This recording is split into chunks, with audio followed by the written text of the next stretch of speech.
Hi guys, it's me Audrina with you again for the next chapter in my debut novel, Where Did Your Heart Go?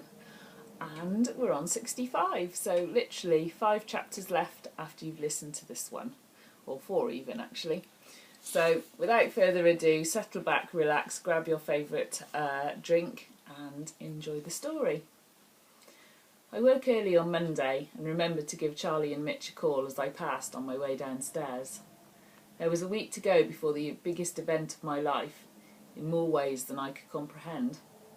As Paul's cheerful voice on the radio spoke to me, I turned and started to make coffee and toast as I heard the shower upstairs. Well, there's a week to go until Rock on the River, and our very own Secret Myra is up early this morning with his request for Stephanie. It's the classic track, No More Lonely Nights, by Paul McCartney. I listened to the lyrics of the song. I couldn't help but smile at James's persistence as I absorbed the sentiments behind the words. Grabbing my phone, I called the station. Morning, Paul. Morning, Steph. You excited yet? Oh, yes, but I'm here to respond to my secret admirer. Can you play First Time by Robin Beck? I think we've got it on the system. Yep, found it. It seems a bit of a strange choice. Are you sure you don't know who the mystery man is? Paul asked. Maybe I do, Paul, but I'm enjoying the game, I replied, giggling. The phone line went dead and his voice returned to the radio. I'd just been talking to Stephanie, and in return she'd like me to play First Time by Robin Beck for her mystery date on Saturday. Charlie and Mitch arrived in the kitchen to find me smiling as the radio played. Morning, Mum. This is a cool song I've never heard before, she said, and I turned it up slightly. I saw her looking at Mitch as the lyrics meant something to her relationship. Leaving them in the kitchen, I went to get dressed for work. The songs from earlier were filling my head with optimism as I pulled on jeans and t-shirt. I knew this week was going to be fun. Back downstairs, I saw Mitch already dressed in his leathers, ready for the ride home. I'm off now, I said. See you at the weekend, Mitchell. Yes, hope this week goes okay with the setting up, he said. Oh, Mitch is coming down on Thursday afternoon, Charlie said. Would we be able to go and see the dance floor that evening? Yes, it should be almost set up by the end of the day, so they have Friday to make any slight changes. I'll take you both down when I go and check. In my wing mirror I could see them lingering together on the doorstep before I turned the corner. The rest of Monday passed as usual, and apart from the odd text from James, we kept things light, because he still hadn't replied to my email. As the sunshine reappeared on Tuesday morning, I knew that James was on early shift, so I wasn't expecting any requests until later. Sure enough, it was as I was driving home. Our mystery man is later than usual today, but here is the song for Stephanie. It's Sign Your Name Across My Heart by Terence Trent D'Arby. Pulling over into a nearby lay-by, I found my phone in the bag and dropped Ian a text as the smooth voice of Terence sang. James had certainly chosen another good song which spoke of our relationship. Racking my brains, I sent my reply. Stephanie has just sent me a text, and her response to today's song is a romantic one from Whitney Houston, Where Do Broken Hearts Go? Hope you all enjoy it. Pulling back onto the road, I turned my stereo up and sang along to the words that were so apt with regards to our breakup.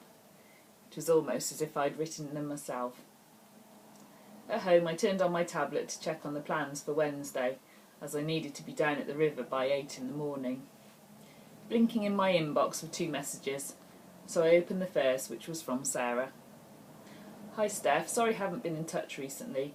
Have been busy with the campaign to save Herefordshire libraries, and have also managed to catch a cold. Thankfully it's clearing up now, so when you are free for a catch-up coffee before Saturday. Also, I've been listening to the song requests from yesterday and today. Is there something going on that I should know about? Have you guessed who your secret admirer is then? Give me a call later. Oh, also, please sign the petition attached and send it on to anyone else who you think will sign it. Love, Sarah. As I nursed my coffee and signed the petition, making sure I sent it to everyone else on my contact list, I decided to give Sarah a call later in the evening and tell her the situation. Meanwhile, I clicked on the second email from James. Dear Steph, your last letter was another honest one from you.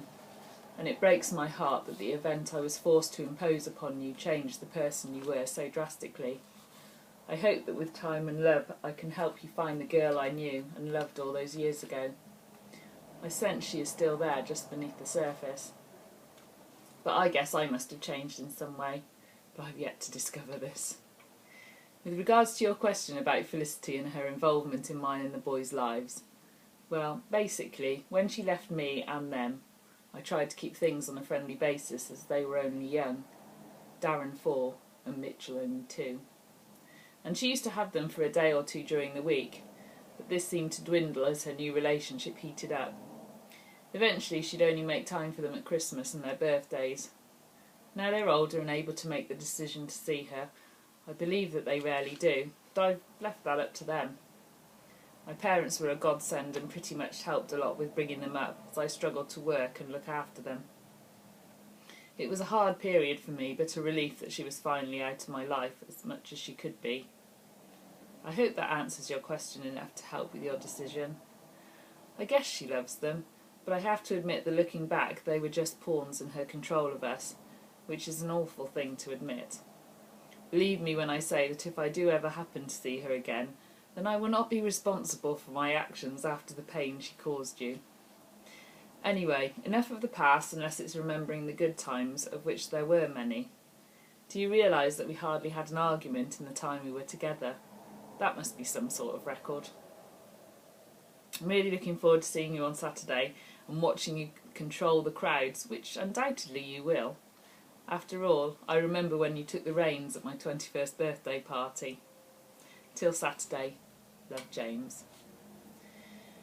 Hearing the front door shut, Charlie appeared, sweaty and warm from rehearsals. "Hi, Mum," she said, grabbing a bottle of water from the fridge. "Hi, Charlie. Everything okay?" I asked. "Oh, great, Mum. The new dance is fantastic. Both of the others are just a case of continuing to practice them. How long until tea, as I want to practice my part in Mitch's new dance?" "Oh, just come down when you're ready. I'm about to put the frozen lasagna in the oven, so I'll throw some chips in when you appear." I turned back to the email and wondered how to reply. Leaving the screen open, I grabbed the phone and tapped in Sarah's number. Perhaps a chat with my best friend would help. "Hello, who is this?" a deep voice answered. "Oh, hi Chris, how are you?" "Hi Steph, fine thanks, and you?"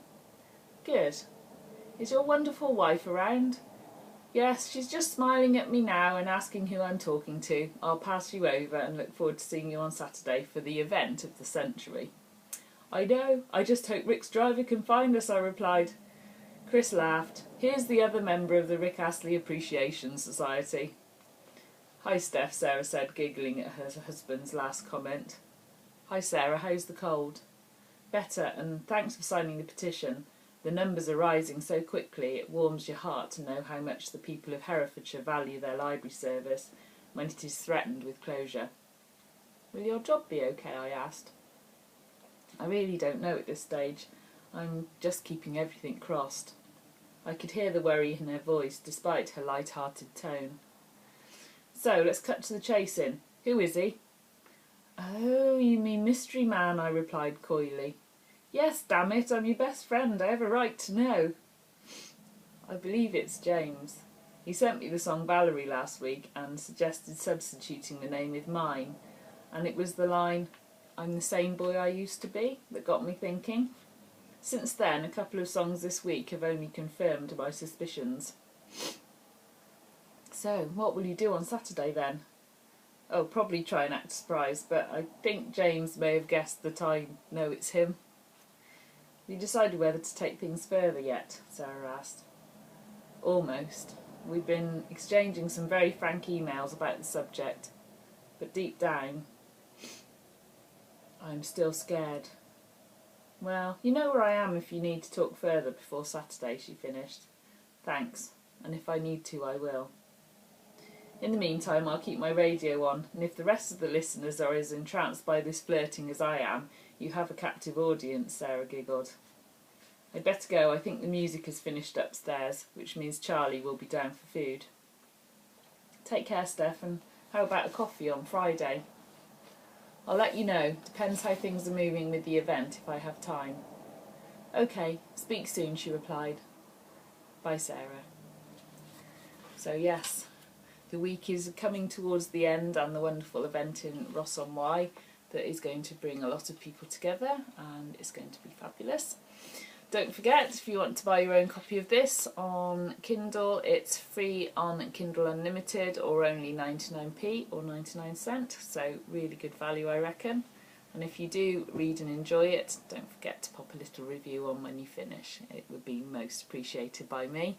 If you'd like to buy a paperback copy, they're also available online as well, so take a look. Or if you want one that's signed specifically for you from me, that can be arranged. You can either pop over to my website, which is www.audrinalane.co.uk, or you can drop me an email at audrina@audrinalane.co.uk, or find me on any of the social media such as this, Facebook, Twitter, Instagram. Pop me a message and I will definitely reply to you. Anyway, that's enough yabbering from me. I shall be back again with chapter 66 very shortly. So take care and speak soon. Bye bye.